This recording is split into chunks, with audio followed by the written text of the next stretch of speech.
আমি অসমীয়া নহওঁ দুখীয়া বুলি ক'লে কিনো হ'ব? এতিয়াতো আমি বহু লোকেই বেকাৰ। তাহানিৰ সেই অসমীয়া গাঁওবোৰলৈ মনত পৰিলে এখন ছবি চকুৰ আগত ভাহি আহে।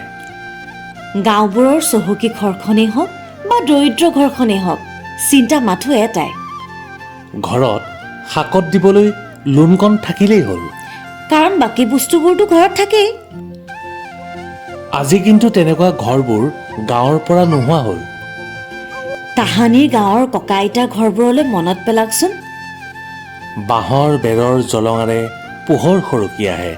জুহালত হেঁপাহৰ এমুঠি। আজি ৰেষ্টুৰেণ্টত হাইজিন বিচাৰি ফুৰাসকলে আচল হাইজিন আৰু টেষ্টি ফুড কিন্তু ইয়াতেই পাব। সৰিয়হৰ দুলিতেই ভূত। কিন্তু দুলি আজিৰ প্ৰজন্মৰ কিমানজনে দেখিছে? বেৰত জাল, জাকৈ, খালৈ, মাছ মৰা কিমান যে সঁজুলি। আগফালে দুৱাৰদলিৰ কাষতেই তাঁতশাল, যঁতৰ, চেৰেকী। পিছ চোতালত আকৌ ছাগলী গঁৰাল, কাষতে হাঁহৰ গঁৰাল, মূধচত পাৰৰ বাঁহ।